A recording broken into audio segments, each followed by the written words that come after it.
Bismillahirrahmanirrahim. Alhamdulillahirabbil alamin wa bihi nasta'inu ala umuri dunya waddin. Assalatu wassalamu ala asyrafil anbiya'i wal mursalin sayyidina Muhammadin wa ala alihi wa sahbihi ajma'in, amma ba'du. Yang terhormat para alim ulama, wabil khusus pengasuh Yayasan Insan Qur'ani Pamekasan, beliau Ustaz Badri SPDI dan Ustazah Habibatur Rahmah. Dan tak lupa juga teman yang seperjuangan yang saya cinta sayangi.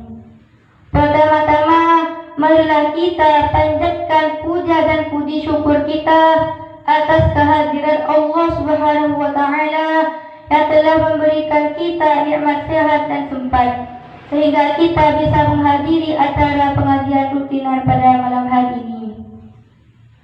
Yang kedua, salawat serta salam semoga tetap tercurahkan kepada junjungan kita Nabi besar Nabi Muhammad sallallahu alaihi wasallam yang telah membawa kita dari alam jahiliyah menuju alam ilmiah ini. Pada malam hari ini saya akan membahas tentang berbakti kepada orang tua. Berbakti kepada orang tua itu banyak caranya teman-teman. Di antaranya selalu mendoakannya, menyayanginya atau juga menghormatinya. Kalau kita ingin menjadi anak yang soleha, kita harus mendoakan keduanya. Agar kenapa? Agar kita bisa mendapat ridho keduanya. Karena dalam hadis sudah jelas, ridhollahi fi ridhol walidaini wa sukhtullahi fi sukhtil walidaini. Ridhonya Allah berada pada ridhonya kedua orang tua, dan murkanya Allah berada pada murkanya kedua orang tua. Jadi apabila kita melakukan sesuatu selagi orang tua meridhoi, maka Allah juga akan meridhoi. Tetapi apabila kita melakukan apa yang tidak diridhoi oleh orang tua, bahkan bisa menyakiti perasaannya, maka Allah juga akan murka kepada anak tersebut.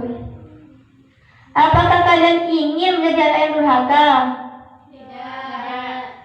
Apabila kalian tidak ingin menjadi anak yang durhaka, maka kalian harus berbakti kepada keduanya. Contohnya, kita membuat orang tua bahagia. Jadi, kita kan sudah besar. Oleh orang tua, kita dimondokkan. Kenapa kok kita dimondokkan oleh orang tua? Kenapa kita tidak di rumah aja main HP, nonton TV? Kenapa kita harus dimondokkan? Apa orang tua tidak sayang kepada kita? Jadi, orang tua itu bukan tidak sayang kepada kita. Justru, orang tua itu sayang kepada kita. Mereka ingin hidup kita selama dunia dan akhirat. Bukan cuma untuk kesenangan dunia saja, tapi mereka itu ingin kita juga hidup bahagia di akhirat. Dan setelah itu, orang tua akan melihat apakah anak tersebut berubah tidak apabila sudah dimondokkan.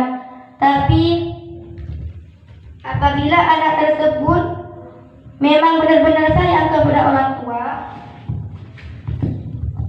karena Allah, maka sikap anak tersebut akan berubah.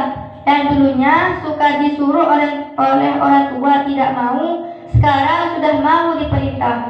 Tapi perintah di sini ada persyaratannya. Apabila yang diperintahkan itu baik, maka kita harus mengikutinya. Tetapi apabila perintah tersebut buruk, maka jangan diikuti. Contohnya, oleh orang tua perintahkan untuk mencuri, tapi kita jangan mencuri. Kita ingatkan dia, Pak atau Bu, di dalam Islam mencuri itu dilarang oleh Allah. Tapi kita jangan sampai membantahnya. Nah, di situ orang tua akan melihat, akan merasakan perubahan kita. Masya Allah, anak saya ternyata sudah berubah sikapnya. Dulu dia selalu berbicara kasar, tetapi sekarang subhanallah dia sudah berubah. Bahkan dia mengingatkan saya. Masya Allah, betapa bangganya orang tua. Bahkan apalagi anak tersebut hafal Al-Quran. Betapa senangnya orang tua karena mereka akan merasakan di akhirat kelak akan dipasangkan sebuah mahkota yang sinarnya lebih indah daripada sinar matahari di dunia. Sebaliknya, kalau anak durhaka kepada orang tua, sering menyakiti perasaan orang tua, maka betapa sedihnya orang tua. Contohnya, oleh orang tua kita dinasihati tentang kebaikan, tetapi malah kita menolak dengan membantah dan membentak. Apa kita tidak menyadari bahwa dengan adanya siapa kita berada di dunia, yaitu dengan kedua orang tua, dan juga dengan siapa kita dilahirkan, yaitu oleh sosok seorang ibu yang telah mengandung selama 9 bulan lamanya, yang telah merawat kita dalam kandungan dan melahirkan kita dengan susah payah, dengan perjuangan antara mati dan hidup untuk menyelamatkan bayinya lahir ke dunia.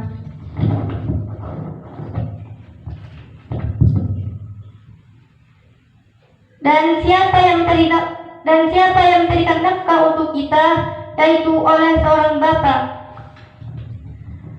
yang telah bekerja keras untuk mencukupi kebutuhan kita sehari-hari, untuk menyekolahkan kita, dan ia tidak kenal panas dan hujan untuk kebahagiaan kita.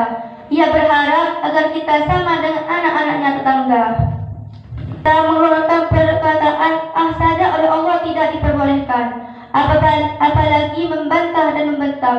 Allah Subhanahu wa taala berfirman dalam Quran surah Al-Isra ayat 23. A'udzu billahi minasyaitonir rajim. Bismillahirrahmanirrahim. Wala taqul lahumā uffin wa la tanharhumā wa qul lahumā qawlan karīmā. Yang artinya, maka sekali-kali janganlah engkau mengatakan kepada keduanya perkataan dan janganlah engkau membentak keduanya, dan ucapkanlah kepada keduanya perkataan yang baik. Jadi jelas dalam ayat tersebut bahwa kita mengucapkan kata kepada orang tua itu tidak dibolehkan oleh agama, apalagi kita membantah dan membentak. Dan sebaik-baiknya anak kepada orang tua bisa jadi anak tersebut mencaci maki kepada orang tuanya. Bagaimana caranya? Kan katanya tadi anaknya sangat baik kepada orang tuanya, tapi kok bisa anak tersebut bisa dibilang mencaci kepada orang tua? Jadi anak bisa dikatakan mencaci kepada kedua orang tua itu dengan cara anak tersebut mencaci orang tua orang lain. Apabila anak tersebut mencaci maki ibu orang lain, maka sama saja mereka mencaci ibunya sendiri. Begitupun sebaliknya, apabila anak tersebut mencaci maki bapak orang lain, sama saja mereka mencaci maki bapaknya sendiri. Dalam hadis Nabi Muhammad bersabda, qala Rasulullah sallallahu alaihi wasallam, minal kaba'iri syatmu rajuli walidayhi. Qala ya Rasulullah, wa hal yashtumu ar-rajulu walidayhi? Qala na'am, yasubbu aba rajuli fa yasubbu abahu wa yasubbu ummahu wa yasubbu ummahu. Rasulullah sallallahu alaihi wasallam bersabda, termasuk bagian dari dosa besar jika seseorang mencaci maki kedua orang tuanya. Sahabat berkata, apakah mungkin seseorang mencaci maki kedua orang tuanya? Rasulullah bersabda, ya, yaitu bahwa dia mencaci maki bapak orang lain, kemudian dibalas dengan mencaci maki kepada bapaknya juga, atau kepada ibunya, maka yang dicaci juga ibunya. Pesan dari saya, jangan lupa doakan, bahagiakan, hormati dan sayangi orang tua kalian. Cukup sekian dari saya, kurang lebihnya mohon maaf sebesar-besarnya. Wabillahi taufiq wal hidayah. Wassalamualaikum warahmatullahi wabarakatuh.